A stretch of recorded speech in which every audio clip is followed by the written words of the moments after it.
আচ্ছা, দ্বিতীয় কথা হচ্ছে আল্লাহ তাআলা তাদেরকে এবার বলছেন তোমরা ঈমান আনো এই কোরআনের প্রতি। ওয়ালা তাকুনু আউওয়ালা কাফিরিন বিহি, তোমরাই প্রথম অস্বীকারী হয়ো না।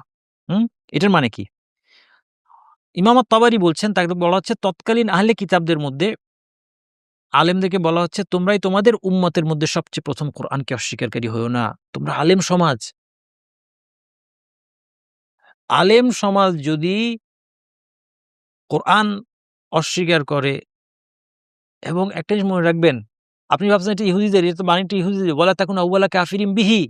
এটা তো আল্লাহ ইহুদিদেরকে বলেছেন, আমার জন্য না। হ্যাঁ? কোরআনের এই কথাগুলো কি?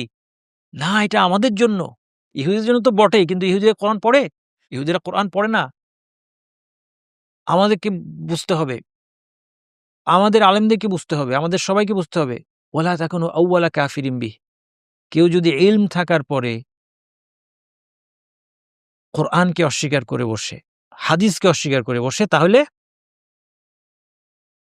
সে ইহুদিদের অনুরূপ। নিকৃষ্ট এই জাতি ইহুদি, যারা কি ধরনের খারাপ জাতি এটা এখন আর কারো অজানা নাই।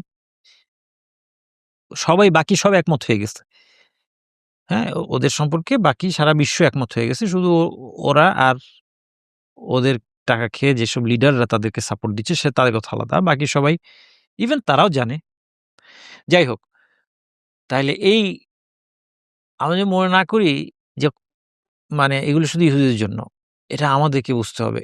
এখানে আলেমদেরকে বলা হচ্ছে যে তোমরা সর্বপ্রথম কোরআনকে অস্বীকার করো না। কারণ তোমাদের কাছে এটা দিবালোকের মতো স্পষ্ট কোরআনের সত্যতা। তোমরা যদি অস্বীকার করো, তাহলে তোমাদের অনুসরণের সবাই, তোমাদের উম্মত অস্বীকারী হবে, এবং তাদের গুনাহের বোঝা তোমাদের ঘাড়েও যাবে।